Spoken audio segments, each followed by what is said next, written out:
Hi guys, so today I thought I'd go through and show you guys how I'm going to get my brake pads changed on my bike today, as they're getting pretty low, and I thought I'd go through and show you how we're going to get them done. Alright then guys, so to get started I've got a 13mm socket on my ratchet here, and I'm just going to go off and crack off both bolts that hold on my caliper. Once I've got them both cracked off, I can then start undoing them with my finger. If it's a bit too tough, I might use the socket off the ratchet and use that. And I'm going to take both of them out and put them out the way in a safe spot.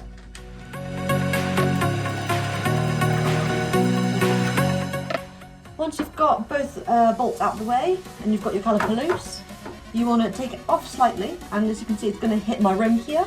So I'm just going to gently push it side to side to push the pistons on the inside of the caliper back a little bit, so I've got enough room to angle it to the side to take it off without damaging my rim. Now that I have it off, I'm going to take a flathead screwdriver or a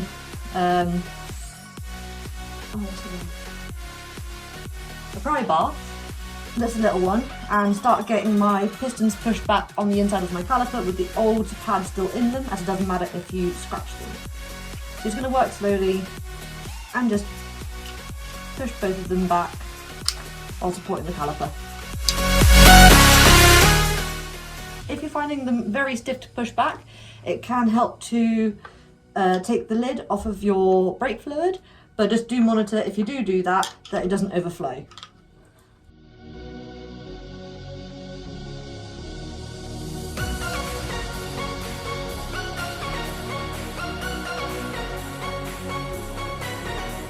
Once you've got the pistons pushed back most of the way so they're almost flush, you should then be able to take your pry bar or your screwdriver, whatever you're using, and just push the pads out from the side.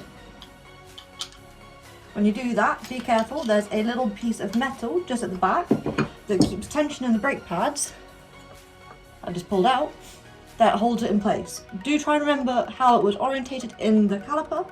But you can always use your other caliper as a reference if it falls out and you don't know the way it goes in. Another nice thing with the calipers is you normally have a mark where it was sitting, and you also have the fact that it'll only fit in one way for the most part. So now that you've got that out, you can let your caliper hang for a moment, that's not a problem. Just be careful that you don't let it scratch anything as it's hanging, and then you can start getting it clean. So I've got a little wire brush, and I'm going to start with this little piece here, and I'm just going to go through and give it a good old clean with a wire brush, get all the old brake powder off, brake dust, sorry, get it all cleaned up. If you have some brake fluid, no, not brake fluid, brake cleaner, you can use that to get it all cleaned up too. I haven't got any at the moment, but it's not absolutely essential. It's just nice if you do have it, makes life a bit easier. So, nice and clean now. Then I'm going to move in and do the same thing to the caliper. Just go through, get it all brushed out, including around the pistons on both sides.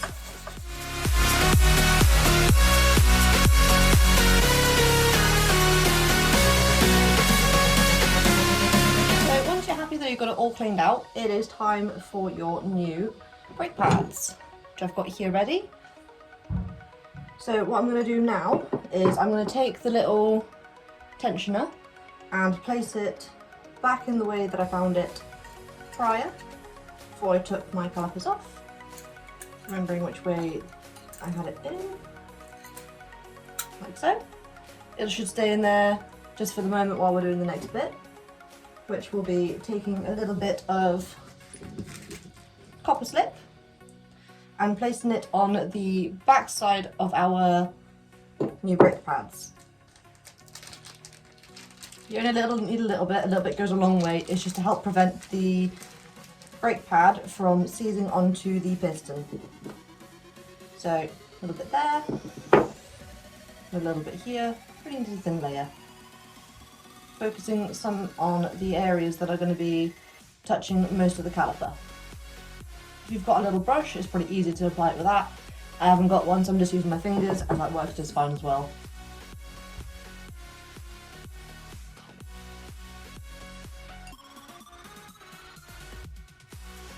while you're at it, you can then also put a little bit of that on your bolts, just on the bit that's not threaded.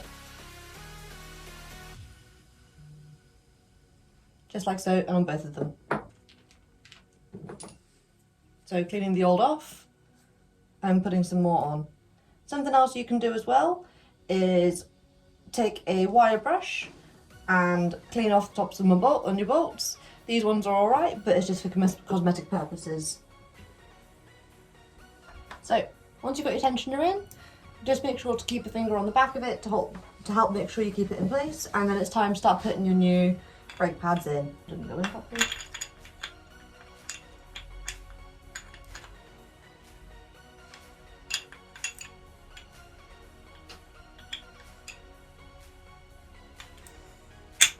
There we are.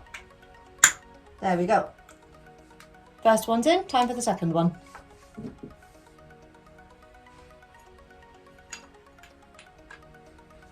Wiping the extra copper off my fingers so I don't get it on the inside of my new brake pads.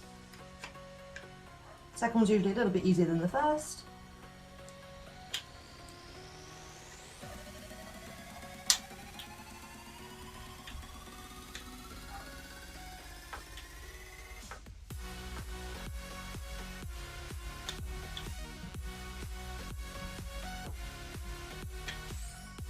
And there we go.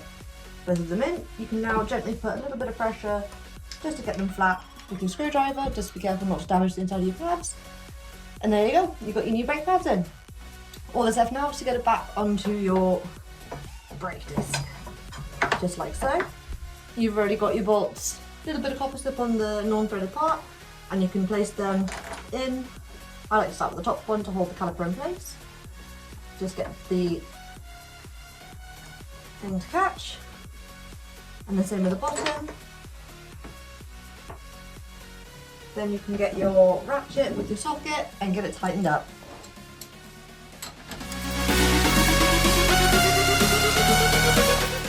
Don't fully tighten it down on the first one, make it life a bit easier when tightening up the second, as it can cause them to sit unevenly if you tighten the first one down too much before doing the second. And then evenly start getting them tightened down, and then once you've done that, you can then torque them up. I haven't got my torque wrench with me, but I'll be doing that at a slightly later point before I ride it.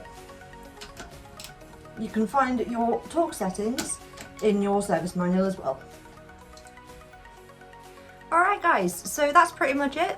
Only points to remember now is you've got to pump up your brakes to make sure you've got pressure in your brakes when you first go for a ride. And also do remember that you have got new brake pads in, whether it be the front or the back, you have to run them in, same as you'd run in some new tyres. I hope you guys enjoyed the video and that you found it informative. If you have any more questions, do feel free to comment them below.